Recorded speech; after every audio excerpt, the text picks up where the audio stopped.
I hope our audience come back. So make sure you invite. Share, you guys.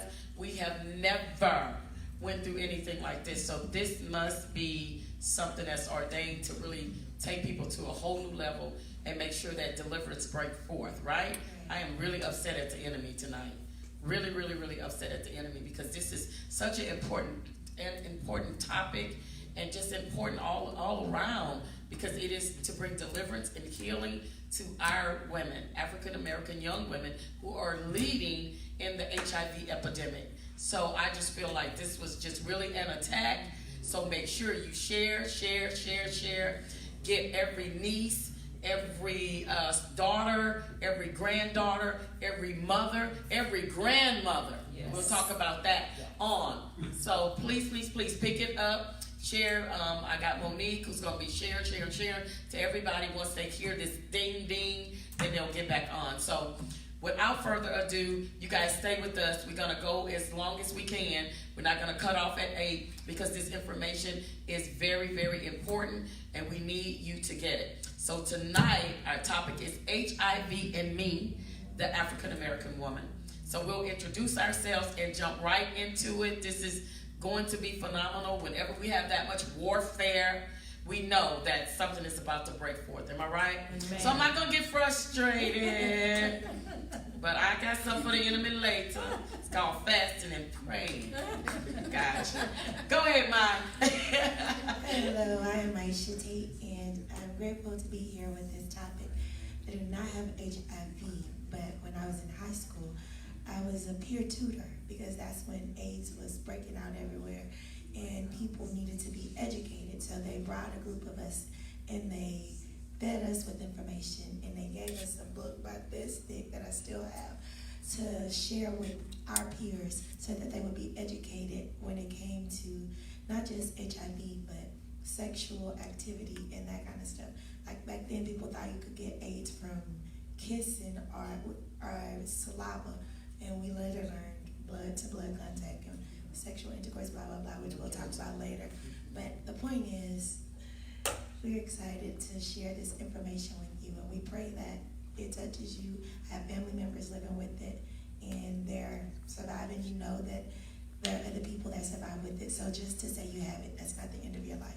So I just want to share that with you and remind you, of course, that you are loved. You do matter. You are beautiful, and you're a gift that's meant to contribute to life. Nothing that happened to you is going to stop that.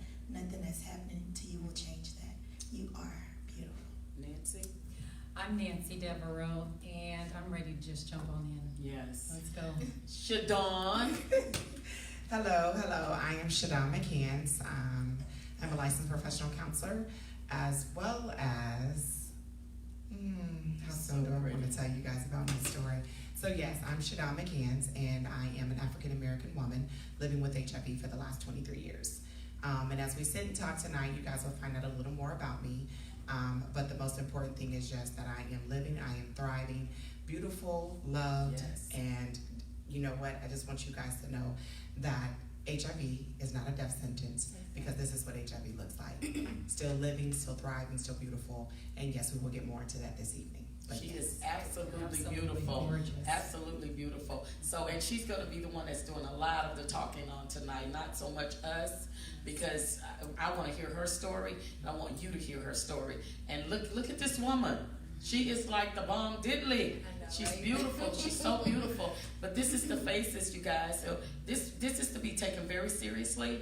And she is here as a testament that you all are going to be taken care of if you follow, I guess we can call it the regulations, the rules and regulations of what we need to do for our lives. Lisa. Hi, I'm Lisa Rayford.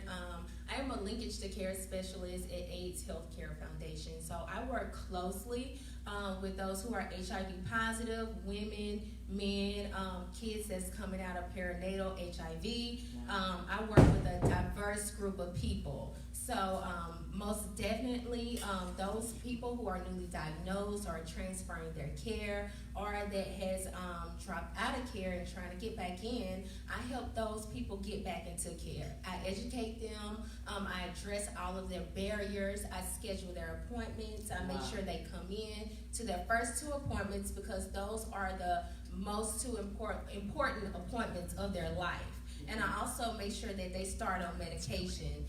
So a lot of the information that a person needs to know when they come and start treatment and care, I provide that information to them along with addressing any barriers that they may have. Because it's a lot of barriers that come with the virus. People need a lot of things when it comes to this, for as how am I going to pay for my care? You know, what do I do next? Mentally, I'm not good. So just addressing those barriers help those people actually coming to their doctor appointments and getting care and staying care. Wow, that's a mouthful, because I didn't even know. I'm Gail Johnson, you guys know. I'm here every week, but I'm telling you, I didn't even know. This is just, I was just thinking how awesome Daddy God is. When I was getting dressed, I'm like, you know what? I asked like 2 months ago, I need someone to come and talk to people about HIV. And I really want someone who has experienced it. I want someone who works along with people so that our girls can be safe, that our women can be safe.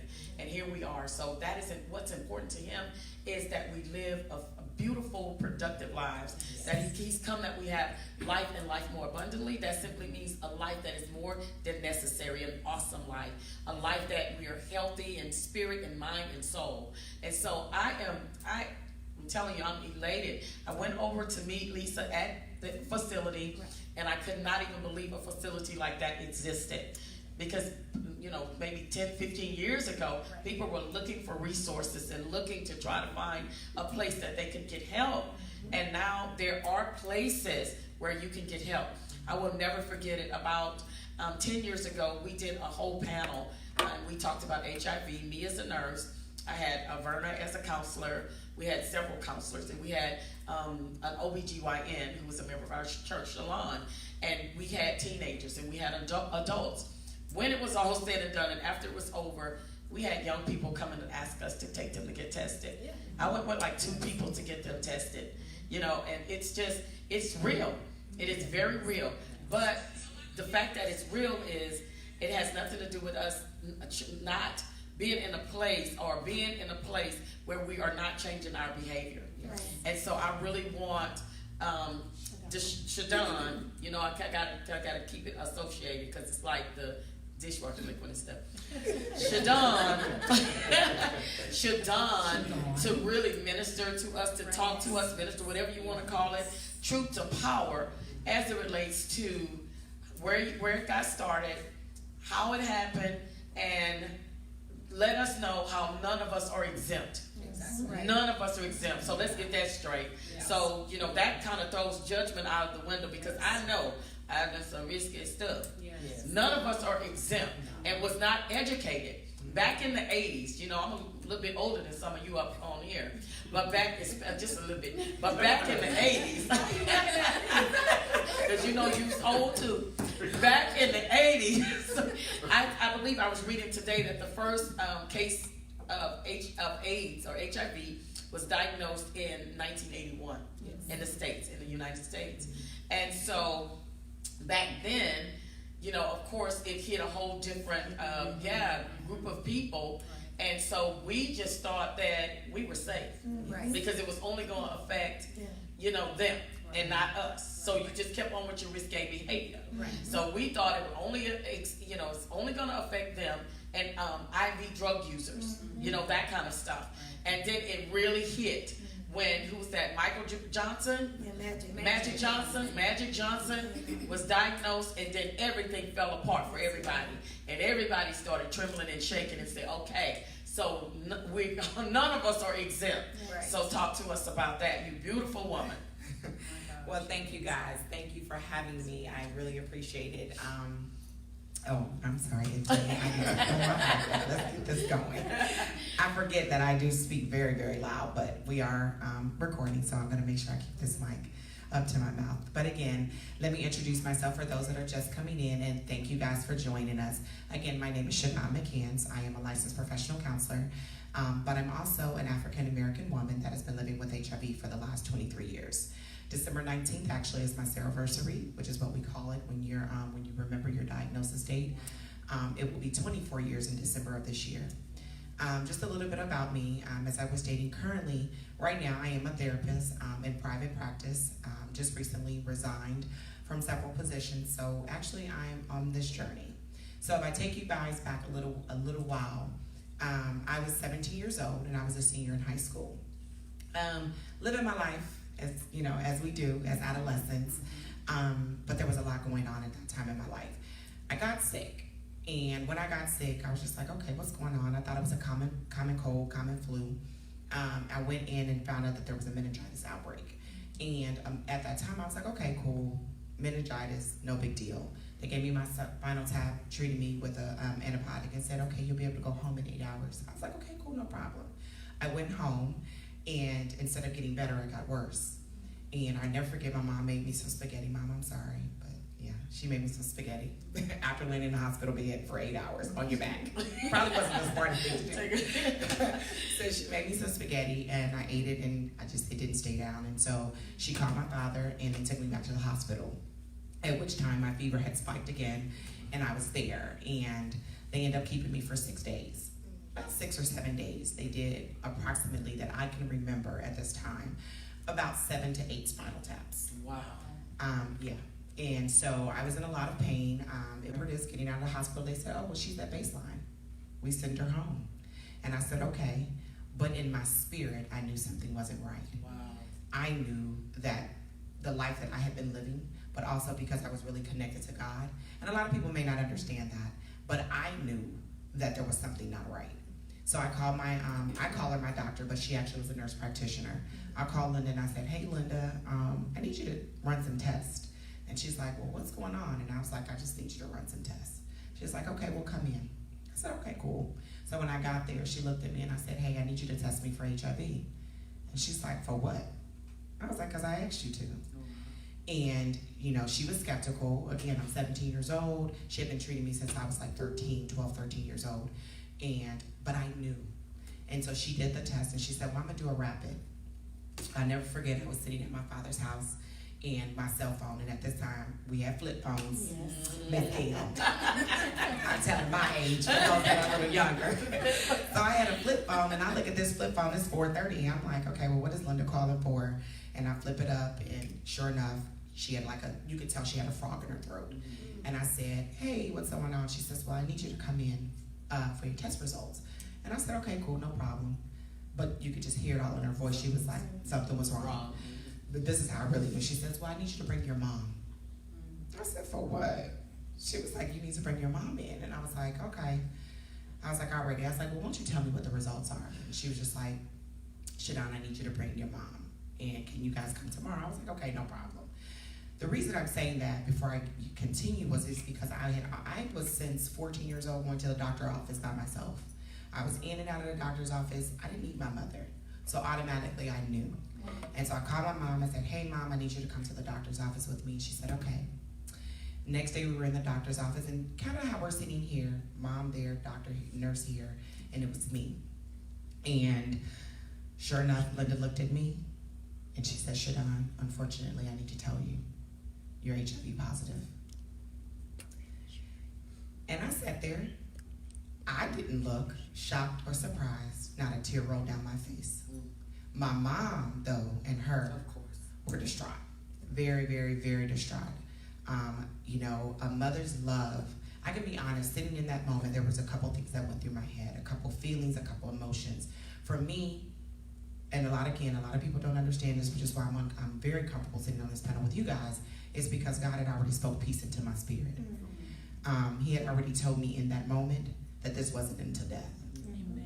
And I've known that since that day. And I mean it from the bottom of my heart. I get chills every time I think about it, because I knew that it wasn't unto death, but that it was the beginning of a journey. And, my mom was sitting there asking a lot of questions that a mother would ask. Her 17-year-old daughter has just, she just hears some very tragic news of her 17-year-old daughter. And my nurse practitioner, as I still say, my doctor, she's just distraught as well, because I'm a 17-year-old patient. Of course. That has been coming to her. Now, the truth is, unfortunately, with a lot of different issues that we'll get to tonight when we talk about the barriers and the issues of how the ball was missed. And so they're sitting there trying to figure out, how do we deal with the situation? When I'm sitting there comforting them, I'm like, y'all, we gonna be good. What's the next steps? Wow. Because God had, like I said, already spoken to me that this is a journey that I know you are equipped to go through. And so sure enough, I was 17. I began treatment before my 18th birthday. So I went to one of the very, very wonderful, wonderful doctors in Cincinnati, Ohio at that time. And she began me on treatment. And at that time, Lisa could probably attest to, and actually that was also, 3 years after Magic Johnson had came out. There were only 2 medications at that time, and they were AZT and 3-TC. And those were the medications that I started with at that time. I don't know what my T-cell count is, and we'll get into that as we talk about the things of HIV. We'll talk about the 2 most important components that, for those that are out there in the community, those that may be positive or living with, and those that may not know but just want to know. There are a couple of things that you need to know about, and that's your viral load, and that's your T-cell count. At the time, I don't know what my T-cell count was. I know the doctor said it was in about the 300s, which is very low, and my viral load was over 300,000. And so imagine now where we're in a generation where undetectable is under 20 copies. Mine was over 300,000. Jeez. And so I started treatment, and I would say probably within 3 to 6 months, I was undetectable at that time for what they considered the undetectable rate to be, which I think was about either 10,000 or 5,000 copies at that time, to now where we're undetectable is under 20 copies in your blood. So it's been a journey. And so what I will tell you is as I sit here before you ladies, this is one of the first actual real platforms with as far as social media is concerned where I'm actually giving you the story. So I can tell you just to take it back a little bit. So the journey is like I said, I knew it started in December of 1995. But I'm real, like how you call him daddy. I call him daddy as well. I'm like, okay, God, like for real though? This is how I talk to him. For real though? Like this is what we about to do? I'm not going on this journey. Like, no, what I'm not about to do is become the face of HIV. That wasn't me. What I'm gonna do is continue living and thriving, and just, figuring out life the best way I knew how, but I wasn't about to become the face of HIV. And I can be honest, at that time, knowing how stigma and shame and fear and guilt comes upon us, I was like, no. I was like, okay, God, great joke. Thank you, appreciate it. We'll get to you later. But I can say over the years, he's continued to use me. Oh, yes. But it wasn't until last year around this time, it was like something in me was just like, I just wasn't comfortable. I was still successful in the things that I've done. My career was good. Like I said, I'm a licensed professional counselor. I created a private practice. I created a nonprofit, but I just wasn't happy. I just wasn't content. And I knew what it was. And I just kept, the Spirit, God, I kept saying, if you just trust me, if you just trust me, I will take care of you. The things that you're afraid of are the things that will not even matter. The voices of the critics that are not even able to sit in the box with you, won't even matter. Oh, God. And he kept saying it like, just trust me and I'm going to take care of you. You think the pennies that you're making now is something. Come on. If only, and I'm trying to, I'm serious because it's bringing chills to my body because I know that I had to trust him. And even sitting here now, I'm like, I'm still trusting him that he's in full control of everything that's happening. Doors are opening. You heard me say at the early of this live is that I resigned. I actually didn't resign. Some things have recently happened and I was forced out of my positions. But God said, guess what? I've been trying to push you and push you and push you. And I've been letting you try to do it voluntarily. But now I'm going to put you in a situation where it's involuntarily because now you have no choice but to do what I've asked you to do. What I know is my story isn't my story. So again, which is why I sit here and I look you guys dead in the face and tell you that this story is for some other woman. Yes. It's for someone to know that despite your diagnosis, life still exists. HIV isn't a death sentence. It wasn't a death sentence for me in 95. It's not a death sentence for me now in 2019. And it won't be a death sentence because I do believe that we will reach an end to the epidemic. Of course. But again, that's why I sit here, because through knowledge is how we will achieve that. Stomping out stigma is how we will achieve that. So as you sit here tonight, I hope you do share this. Go ahead, share it. You know, but when you share it with a positivity, not with that gossiping spirit, not with that negative spirit, not with that, oh my God, let me tell you. No, share it for someone who needs to hear it. So, you know, I'm here because this is bigger than me. You know, I ask God that I remain humble on this journey because I know the places, I can see the places that he's going to take me, but I always want to remain humble and knowing that my diagnosis is not mine. It's for me to share, and know that I am positive, but I am positive. That's right.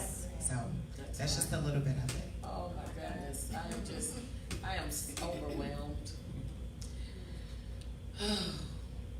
Because we need to feel responsible for one another. You know, we need to feel responsible for one another. You know, we need to feel responsible for our nieces. We need to feel responsible for our grandmothers. You know, because the epidemic is widespread. And I just feel as a leader, one of the reasons I wanted to do this, because I feel like as a leader, and I speak to a leadership, those who are a part of the body of Christ, that we have really missed it. Because if we don't get it together and we don't start focusing on what really matters, then we're going to be really preaching to the pews, the empty pews. Yes. Because this thing is not okay. And we have a lot of issues, but this issue is a real issue. Yeah, we know we have people that don't have enough monies. We're trying to help them get monies. We're trying to help them with their children. We're trying to help with marriages. We're trying to help all. But let me tell you something. There is a priority. And this is a priority. In our churches, those who have voices, those who are on a large scale, let's get together. Let's do something. Let's educate our children. I heard of someone, like on last week, that had to give a diagnosis of someone that was 14 years old that had tested positive. You know, this is children. These are our women. And I told Shadon, I said, we must be a force to be reckoned with, African American women, when it comes to the kingdom of darkness. Yes. Because the things that we have to endure and the things that we have to go through, you know, it is just, it's crazy. It's always us. Yeah. It's always on a bigger scale. Everything is magnified when it comes to us. But we serve a magnified God. Yes, we do. And I mean, because when you get us together and we go to praying and wailing and travailing, he already knows, the enemy knows that we are a force to be reckoned with when it comes to the kingdom of darkness. So what other way can he shut us down to attack us in our bodies, in our minds? Mental health is on a suicide is an epidemic now.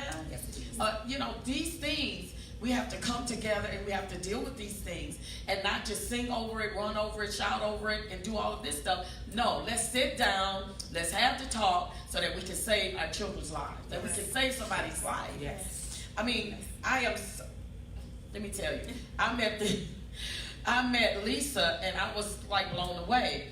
First of all, Lisa came to our Fight Like a Girl. Yeah. Oh, we had about 280 women all over the place. Women upstairs, women downstairs. And Lisa came and she brought all of these resources for HIV, you know, as it related to HIV. And she stayed the whole day. Now, we started like at about 8:30. And she left, I guess, about 4:30. It was like an all-day event. Because why? Because it's important to you, right? It was important. I needed that message. It's crazy because me and Shadon, we went to lunch together, and we were actually talking about storytelling. Women, we have, especially black women of color, we have stories to tell. Oh, and we keep it a secret, you know. We feel like no one needs to know about, you know, what I'm going through. And you do, you need to tell it. You need to put that information out there. You need to educate other women and girls because it's important. And HIV hit our community pretty hard. It's in our communities. It needs to be discussed, you know, among church leaders, political leaders, neighbors. We all need to be in our schools. We all need to be educated on HIV because it is important. And even though my story may be a little different from her story, we can both come together and share our stories and help each other. And that's what we are, I feel like that's our purpose in life as in humans. We go through things for other people, not for ourselves. You know, that'd be selfish to keep questioning God, why me, why me? Because I was going through something at one time and I kept questioning God, and one of the ladies was like, hey, you need to stop being selfish. And I couldn't understand. It took me a while to get it, you know. And I was being so selfish, and I was like, I actually need to get out here and help other people because I am alive. I can talk, I can walk, you know. That's right. And I really didn't even, I knew what I didn't know what my purpose was until I actually started in the field of HIV/AIDS. Wow. And I figured it out, you know. One day I was in the van testing a homeless person, and that spirit, it stayed with me. And I went home and I actually thought about it because she said something to me. And I thought about it, and I was like, what is really my purpose? Am I supposed to be doing this? Because so many people question me about, well, you know, how do you help other people? How do you get them to listen and engage in it and everything like that? And so it's the education that I bring with it. And I always put myself in other people's shoes. I never judge. I say, hey, what if that was me? How would I want to be treated? How, you know, what would I do? What would I want people saying about me? How would I want them to react to my situation? Because we all go through things and we all have situations. So that's how I go about helping other people. Sometimes I don't know the answer to everything. I'm not going to lie. And I have to, you know, refer them to other people. I have to engage other people. You know, I may have to bring Shadon in sometimes. Like, hey, I got a woman. She really, really needs you. Right. And so definitely we are here to tell our stories and to help one another and bring other resources in education to uplift our community. And it is so needed, uplift other women and men and children, because HIV is universal. Of course. Okay, it's not just black men, it's not just white men, it's not just a certain group of people. No, this has hit us hard. It's our women, our men, and our children. I have seen a lot of people come in. I've seen children diagnosed perinatally, you know, they caught it from birth. I've seen children diagnosed at 14, 15 years old, just from sexual activity. I've seen young women and men come in their early 20s, mid-20s, 30s, 40s, 50s, 60s. I have grandmothers and granddads and uncles coming in. So it most definitely is universal. And, you know, all it takes, HIV, the virus, it takes over your T cells. All it takes is one T cell. One human T cell. So don't say it can never affect you, because it can. All it needs is one human T cell. That's it. Let's talk about some statistics. So we determined that 1981 was the first case diagnosed in the U.S. I had some statistics, and you guys can jump in as well. It says 60% of newly diagnosed cases of HIV in women in 2017 were African American. 60%. How does that happen? Maybe you should tell us a little bit of how it came to be. I know you said you were going to share more of the backstory. Maybe we need that to understand how it happens, because people have all these ideas. The backstory of for how me? It happens, yeah. So the backstory for me was simple. I was young. I was a young girl looking for love in all the wrong places. I can tell that story. That's not an excuse. That's what young girls do. And that's exactly what I was about to say. Yes. Well, and that's exactly what I was going to say. And that's how, you know, when we talk about, it's not just a woman's story of looking for love in all the wrong places. When we look at the African American community and where we are, we're crying out. There's a lot going on. And so even in our young men, our young boys are looking for love in all the wrong places. And so as a young girl, though, that's how my story happened. I was very promiscuous. I was out there. I knew what was going on. Like I said, I'll tell the story. I got saved when I was 10 years old. I'll never forget, I was under that little pew over there just to shout. Didn't know where it went out, but that's when it happened for me. So I've always been aware of the spirit that walks with me, that talks with me, that has continued to keep me in the midst of everything that has happened to me. So just a little bit about me. I was abused as a child. A lot of different forms of abuse has happened. And so I was that girl that loved my daddy. I wanted nothing but my daddy's love, nothing but his love. And as a result of that, I went looking for love in all the wrong places. So any man or boy or that showed me some type of attention or showed me that he loved me, guess what? Love was shown in the form of touching me, sex and love and gifts and things like that. And so I lived a very promiscuous life. And so I was in and out of the doctor's office. Like I said, I would go in the doctor's office. I'm like, I need an injection on this side this week because you already gave me one. You know, that was my life. And so I'm not ashamed to tell my story. Like again, like I said, when I talk to my young girls that are out there, when I talk to the young girl that's in the grown woman that's probably sitting here now, like wondering, like, okay, it could be me. It could be. All it takes is one experience. So when I tell you mine was several experiences, but it only takes one experience. One. It don't take a bunch. It don't take 10, 20, 30, nothing. It takes one partner. One partner in the lack of knowledge and the lack of conversations. And guess what? You are in a situation that ultimately will change the trajectory of your life. But again, I say, it is not unto death. It is not a death sentence. But you must have the conversation. So, yes, you know, it's real. And so for me, that's how my story. But again, that's not everybody's story. But that is my story. And so looking for love in all the wrong places is what led me down the journey. But again, I don't take it lightly. I don't get it wrong. I've had those times where I said, okay, why, Lord?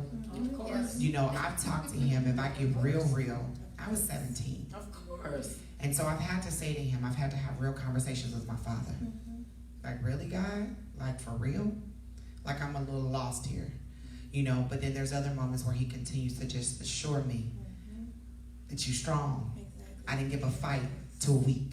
I gave a fight to a strong one. And I know that this will not break you.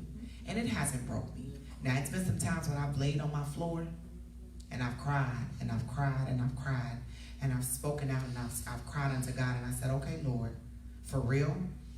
Because there's been situations when we talk about, you know, why we don't talk about it, the shame and the stigma. Of course.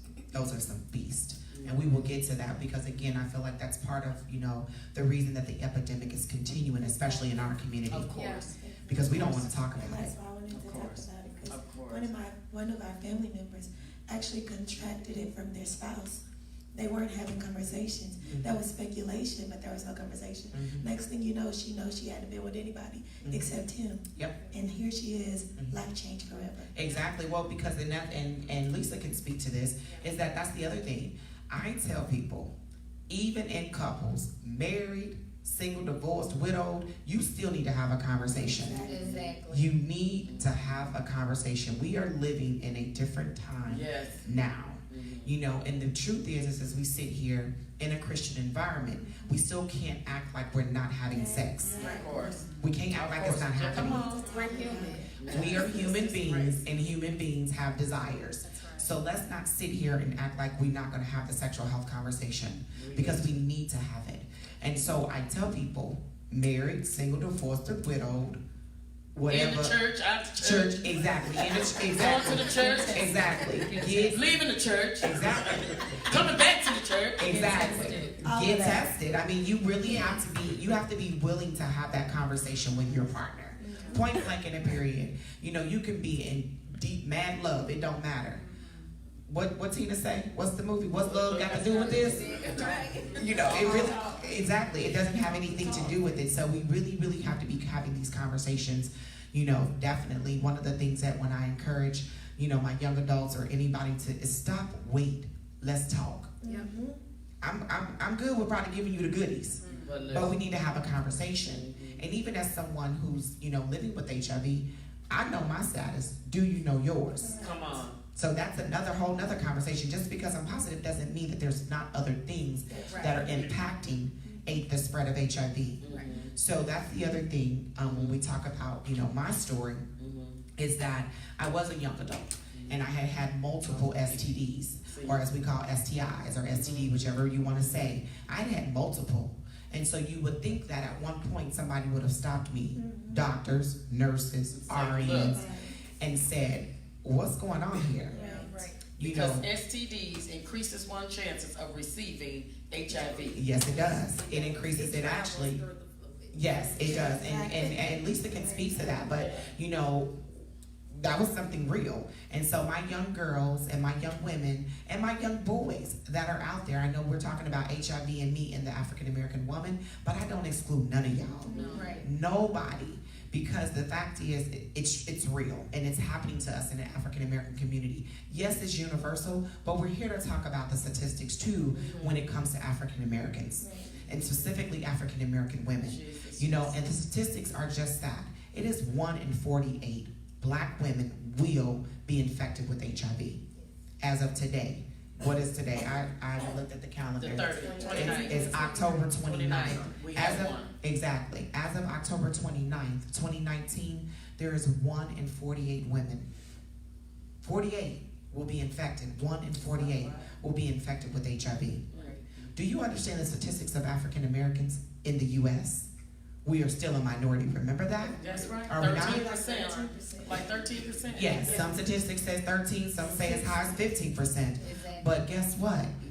When we look at the numbers of how we are impacted by HIV, we have to start having the conversation. So, Gil, I really, really thank you Oh, God. for bringing this platform here today, because we really need to have the conversation. We need to know, we need to be able to have the intelligent conversations and be okay with it. We need to normalize HIV. Come on. We do. The Like cancer. 3 letters, exactly. Which is killing. So I can ask you about your cancer diagnosis. Yeah, cancer is Yes. killing more people at this Yes. point. And it is. It actually is. It is. It is. I always tell people that I let them know, hey, you just got a diagnosis of HIV, but you know, a doctor could have diagnosed you with stage 4 cancer Correct. and told you only have 2 months to live. Correct. But this is not the case. It's as easy as 1 pill a day, and you can live the rest of your life. You may have to make some minor changes. Some people it may be big because they don't like to take a pill at all. But it just takes a little change, and sometimes in life that's what it takes. We need to change up some things in order to be better people. Yes. And so most definitely, yeah. Shadon, let me ask you this, because we were talking prior to this the show about just having multiple partners. You know how, especially in our community, I think our women, we're more trusting than anything. Yeah, Yes. we're more trusting. You know, we are, and so when we are with someone, most often that's the person we think that we're going to be with. We can give ourselves over to that individual, and he may have multiple partners. And so we need to understand that this increases our chance greatly. Exactly. People, he have 4 other women. So, and then those women have maybe 1, 2 other guys. And then they have, so you could be sleeping with 2,000 people. Exactly. And this increases your chances of, and so we go into it blindly sometimes. We think that, you know, we're the only one. And another thing, we got to keep this real. Also, men coming out of prison, the prison system. I was reading today, you know, I love to do my research, that 2% of the prison population have HIV. They don't come out with a card to say something across their head, look, I'm HIV positive. And then our women who are extremely trusting, we get back into those relationships and the brother is maybe positive. Right. How is this stuff really? You see it all the time. I see it all the How time. is this stuff traveling and going around like that to us? It comes from, like she said, we are not having those conversations. We don't even establish healthy relationships with each other. Oh, We're yes. so quick to, want to fall in love and, oh, he's the one, I'm going to marry him, be with him for the rest of my life, and that's not the case next week. Or within the next couple months, or even the next couple years. Or the next day. So that's exactly how it happened. We just don't establish relationships Oh my with God. people first. We don't actually get to know them and to ask them these questions. Right. So, I know some people, they quick to get into bed and don't even know the man's last name. Oh, So, God. I mean, and it happens. It's dangerous. in our community. guys, and we have to start asking those questions. We have to start going to get tested. We have to start educating ourselves because that is important. This is our body. This is our health. We need to take care of it the best we can. Exactly. So, yeah. Should I say something before we started the show? We were just talking up here. And listening, it runs deeper than conversation. It goes back to how we feel about ourselves. Yes. And those conversations that we talked about prior to. You're not just jumping into bed with somebody or saying you love somebody just because you need to fulfill that thing that you're saying. It's something deeper that runs deep that you're searching for. And let's just put it out there. I know this is not a spiritual show, but it's God that people are searching for. He put that void in our heart, and until that's fulfilled, until we discover what we're here for, what we're supposed to do, and how we are supposed to be doing it, that'll continue to be the case. We got to get deeper than this surface stuff. You know? And as a mental health therapist, of course, you know, and so when I'm speaking, I speak from a woman living with HIV, but I also speak from the aspect of a mental health therapist, a professional who understands also the depth of us as individuals. And so that's why I said I don't take it away or take it lightly that it's just women. It's our boys too. Of course. It's our men too. You know, they are just as hurt and just as broken. Of course. And so, you know, we talk about, you know, and again, we won't talk necessarily about that this evening because there's compounding. You know, me, I'm a humanistic individual. So I look at things from the human side of, you know, I'm looking at it from a behavioral standpoint. But there are some systematic issues that we do need to look at also. You know, access to care is really, really, you know, an issue in the African American community. Wow. How are African Americans being given and afforded the opportunity to get to health care, to get to the clinics, you know, the federally funded clinics, that there's not one in your neighborhood. When we look at some of the areas in Houston, specifically the South Park, Third Ward, Acres Home, Northeast, Sunnyside, the areas that have high rates of infection, but you look at the care, the access to care in those neighborhoods. And you know what we do as African Americans. Y'all know we stay in villages. So we hang with our sets. So what happens if there's one person in that circle that is already and I know I say the word infected because we'll get to that. I'll talk about that briefly about positive language. You know, because that's also something that I want us to take away is how to have positive language, positive talk when it comes to HIV. But when we talk about, we are in our circles, and so you have an infected person, one, and you think that person, how many people is that one person sleeping with in that circle? Wow, there you go. So we stay in our community. We stay in our communities. We stay in our communities. And so there's other compounding issues, and you know, you mentioned it too, politically. You know, Texas, and this is something that I'm new to, and I don't want to speak as if I'm an expert with this, but the expansion of Medicaid services and how that limited the access to care and benefits, again, to low socioeconomic status, African Americans and Hispanics. So there are, you know, things that we really do need to look at. And so, of course, as a professional, you know, I'm looking at it as a professional, but I'm also looking at it as a person living, is that, you know, we need to start really getting to the depths. And I say that from here. Yes. You know, it's the depths of what are we missing. And so again, when I say looking for love in all the wrong places, that is really, it's a mindset. It's ingrained in us until, like you said, until we are able to really, really start uncovering, unlayering the parts and the pieces of us as individuals, this epidemic will continue. I encourage you to have the conversation, to get tested with your partner, to be as, you know, let me go ahead and tell y'all, because like you said, we keeping it real. You guys, you know, say that I'm beautiful. And I thank you. But I tell people it's a gift and a curse. Because again, now that I'm walking in my purpose, I can tell you, go and research me, just go and look my name up and see if you want to keep talking to me. But you know, before that, you know, I can tell you, men don't know my status. I've told men my status and they tell me I'm lying. Well, if you ain't want to talk to me, you should just say something. I'm going to respect you, Pastor Gail. But I'm like, really, no? Really? You think that's really what the story I'm going to come up with? I got a whole nother story I can tell you, and that will not be it. My God. And so, you know, I tell them my status, and they still look at me. So imagine when they don't. I'm walking up in a club, you drunk, I'm tipsy, and you trying to put your tongue down my mouth. You don't know nothing about me. Oh my God. Listen. Nothing about me. And we know it happens. I know it does. We walk up in, I ain't gonna name the names of the clubs, but we walk up in there and people feeling on you and touching on you. Yeah. Like Lisa said, you barely know his last name. Oh wow. Come on. I'm sorry, guys. It's okay to be fluid with your sexuality and do what you do, but I need you to stop. I need you to wait Correct. and let's talk. Let's talk. Point blank in a Oh period. my God. Because we end the epidemic by knowing. So right now, Ms. Gail, you've given, Pastor Gail, you've given so many people access to this. You can't now tell me that you've met me, you've met Lisa, you've met Ms. Gail, what was she? Nancy, and Maisha. And you can't tell us that, guess what? To know is to live, because it is. You know now. So I want you to make some really, really great decisions about the next time you decide to embark upon a sexual experience. Again, I'm not being disrespectful. I know I'm in the house of God, It's but true. I'm also It's the being truth. It's real about happening. what's happening You gotta be real. and that we need to have that Yes. conversation. Right. And it's You know, happening in the church. And it's happening in the church. You know, I'm a member of a church, and I can tell you, I'm pretty sure, I know my pastor doesn't even know about my status. Doesn't even know. The gym that's sitting there. And I'm not saying that cocky, Yeah. but the gym that's sitting there to be able to really invoke the conversation, because my church is in 3rd Ward. So go figure.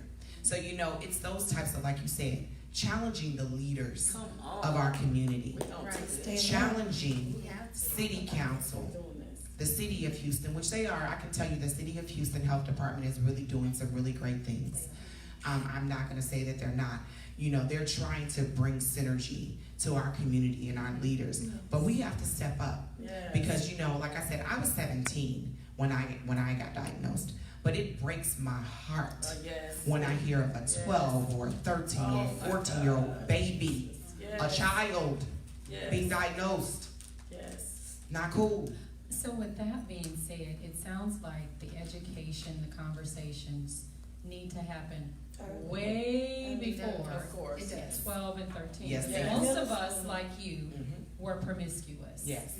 We keeping it real. Yes. Most of us were. Most of us were promiscuous starting at 13, 14, 15, because that's when the drop off and the handoff happened. Yep. Right. Okay, looking for love in all the wrong places, That's right. heart empty, the whole 9 yards. Yes. So it sounds like we need to start having those conversations way before that Way time. before. Teaching young women, teaching young boys, Yes. God's people, His children. Yes. You're fearfully, you're wonderfully made, Yes. you're worth it, you're Yes. worth the wait, you're awesome, you're mighty, all of those Yes. kinds of things. Right. I'm working with a young lady right now that I'm teaching dance to, and she's about 12. And I see she's getting ready to make a turn. And I'm working with her, and her heart is really, really hard because of some things that she's experienced. And she has her eyes on a boy. And I'm doing everything that I can to help her not to make that turn. Because I know once she makes that turn, It's hard to come back. it's hard to come back. And not only that, but all of the consequences. Of course. You know, we talk about the devil, the devil, the devil. Well, you know, there's some consequences to our actions. And we know, I mean, for you it was, you know, HIV. For me, it was gonorrhea. It was rape in my first sexual experience. And it was gonorrhea from that. Right.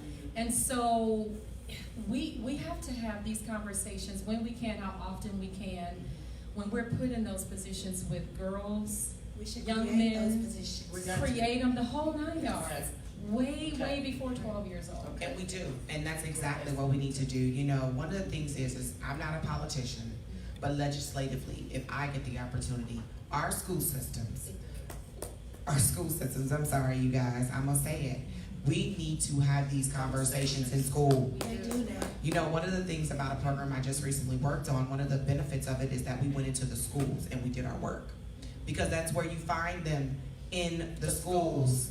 And so for our school systems to continue denying our children access to this information and knowledge is ridiculous. So definitely the conversations need to start way earlier. Let me, when you were talking, I'm like, okay, so I'm gathering up my girls, and you know what I saw? Because you know I always like see, and yes, you will be helping, and you will be working. I saw a retreat locations Yeah. to bring these girls. So anybody out there, if you really, really, really want to help, you need to give us the money to bring our children, our babies, to retreat locations where we can spend that time, find out where this stuff is coming from, because I know where it came from me. I was like you, looking for love in all the wrong places. Dad left mom when she was pregnant with me at 6 months. So you go into this place where, well, will you love me? Maybe he'll love me. Looking for that. That we have millions of those out there. Yes. Millions of young girls out there. But being able to take them to a place and really, really, really, really get down to the nitty gritty with them and save them. Yes. I don't want to talk about no more of the white hat conference, None of that. No red purple hats. tea, None of that. red. I don't want to do any of that. Lives. This is about when we're talking about souls. We're talking about saving lives. Yes. Saving lives from the hand of the enemy. Saving lives from just the world system. Yes. This is a system in place, and we need to do something about the system. We start with us. Oh, my when God. we were young, my mom and I can applaud you. Thank you, Mama. We used to actually have retreats, and they started with our family, where we literally had to look at gonorrhea, the ugliest kind, Yeah. chlamydia. We had to look at all of this stuff and how it affects your body, because they were gonna make sure that when we went out there, we knew. Yeah. So when I, at 17, 18 years old, decided, it was a calculated decision, because like you said, I walk with God too. And at some point I was like, well, I'm ready. And even I tell you that, if you haven't, don't. It's not worth it. I can tell you. Don't open up Pandora's box. I tell you, once you open it, Because you don't want to be shutting that box. I'm gonna tell you. my anniversary is coming. I broke my virginity on Halloween. I said it wasn't nothing but a scary Nothing night. but a spooky devil. It A was spooky devil. If you still a virgin, stay a virgin. It was spooky. It was spooky from the You moment. see that? It was a It was lion damn funny day. But Yes, no, Lord. though, they think now it's crazy that that was the thing to be a virgin. Now it's frowned upon. Yeah. You know, my daughter's a sophomore in college, and boys are like, a virgin. Like, that exists. Yeah. Yeah. She's a Yeah. unicorn. Yeah. But I tell her, Yeah. keep her cookies. Stay the kid. Keep your cookies, girl. Keep your cookies. Okay, so tell us, Shadon, how do the churches, because you already know, like, you already know that's my girl now. How does the churches, because I have pastors, I'm sure I have a pastor friend, awesome pastor friends, first ladies, the whole 9 yards. How do they get in touch with you? Because you might not ever have to work again. Because your work is cut out for, really, her work is cut out for her, so get it in your budget for your conferences or whatever you're doing. How do she get in touch with you and vice versa? Inbox me if you need her, and she will definitely give her information now. And you definitely need Lisa Rayford, because your congregation, someone in your congregation, believe it or not, may have HIV. And so they may be shaken, because let me tell you something, 1 in 9 people don't even know their status as of yet. Right. 1 in 9. So what are you going to do, leader, pastor, when a 17-year-old or 16 or 14 or 12, mama bring them in the office and say, my child has been diagnosed with HIV. Exactly. Won't be no running around then. You know, we have to learn how to deal with this stuff, because it's coming. It's coming to take our children out. And so you need to get in touch with these people, because let me tell you, you know me, I'm not selfish about nothing. I'm not territorial. I just want the kingdom to be advanced by any means necessary. So how do I get in touch with you guys? Okay. So you asked me something, what does the church need to do? The church needs to stand and be bold and stomp out stigma. We need to, from the pulpit, start having the conversation about HIV. Silencing the shame around HIV. Being able to talk about that in the pulpit. You know, when we watching the videos, you know, of all the missions and statements and this and that, we need to be able to have some sermons where you're preaching about everything else, when they talk about cancer and leprosy and all these other ones, and then they just get right over HIV. You act like you're still taboo from the pulpit. Come on. So I'm gonna need you to actually, when you're talking about illnesses, I need you to include that one in the conversation, okay? Hallelujah. So I'm gonna ask you to do that, pastors. Start normalizing the conversation so that we as a community can stop we can silence the shame and stomp out the stigma. To get in touch with me, again, my name is Shadon McCants, and every handle that I have, that's where I'm at. Shadon McCants on Facebook, Shadon McCants _McCants on Instagram, Shadon McCants on Twitter. That's how you find me. My nonprofit is, as I stated, is To Know Is To Live, and it is just what it says. It's just what we're doing tonight. To know is to live. You take a choice through knowledge and choose to live the best life that you can live. One of my songs, I said, I love Lil Duval because he came out, living my best life. And going back and you already know, and I'll end it with, that's how you can reach me again. Pastor Gill has my information. You guys can reach me. I never want to be above reproach, so definitely inbox me. If I don't respond, my phone numbers are out there. Call me. Leave me a message, probably not a voicemail, text me, and I will respond. And again, just please, please, please, guys, take this, run with it. I love you. You said something before, and you also mentioned it for your 12-year-old girl, and what we need to do is speak life. Yes, ma'am. Speak life into our babies. We used to believe in the village mentality. Yes. So when I see a little girl, I don't care if she's mine, my cousin, my aunt, my That's sister, right. whatever. Baby girl, you're beautiful, right? You are so beautiful. I love your hair. Yes. I love your shoes. I love your complexion. You're beautiful. You are enough. Exactly. Those are the things that we have to start speaking into our babies from the womb, Yes. Yes. Right. because they hear you when they're walking and they're crawling, encouraging them. So I'll leave it there because I know we gotta go. But definitely, guys, continue to just have this conversation for sure. And you guys can find me, Shadon McCants. SHADAWN, just like the dishwasher liquid. Yes, Shadon. yes. Lisa? McCants, MCC. And she got that from me. You- So that's why it's okay. I tell people when I'm in loud places, I'm like, they be like, what? Shadon, like the Like dishwasher liquid. liquid. You'll never forget it. And I am Lisa Rayford. You can actually call me on a linkage number. It's AIDS Healthcare Foundation. If you have any questions about HIV, if you want to find out where can I go to get tested, because we do have a wellness center on Tuesdays and Thursdays from 2 to 6 where you can get HIV tested. We also do other STD testings, gonorrhea, chlamydia, and syphilis, because those are the main STDs. It's 1213 Herman Drive in Suite 620, and you can contact me at 346-802-8075. Also, I have an email, Lisa, Lisa.Rayford, RAYFORD @AIDShealth.org. And that's how you can contact me. Like I said, any questions, if you want to know where to get tested, if you are newly diagnosed or been on your status for a while and need to get in care or just want to transfer over doctors, I'll be happy to assist you with that. Wow. So just if you want me to come out and maybe speak with the churches, educate the youth, the adults, you can give me a call. Just let me know at least a week ahead of time, and I'll be happy to put you on my schedule.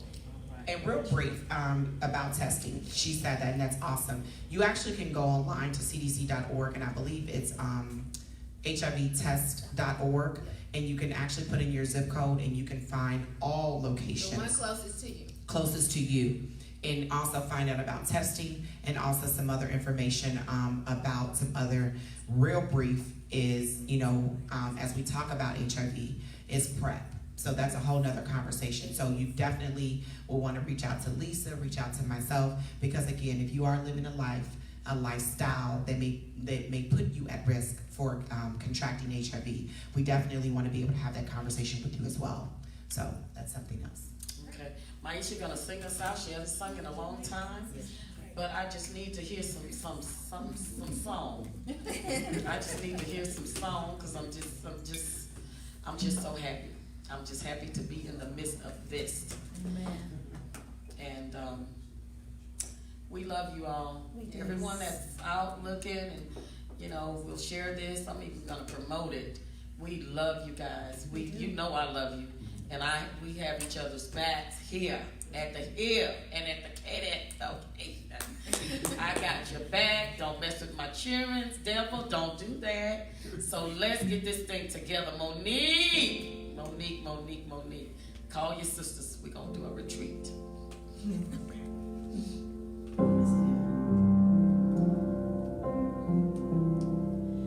I'm caught up in your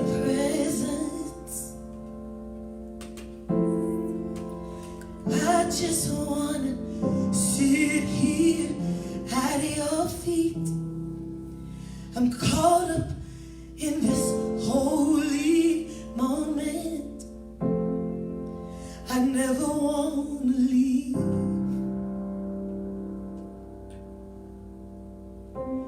I'm not here for blessings. Jesus, you don't owe me anything. I just want you. Nothing else will do.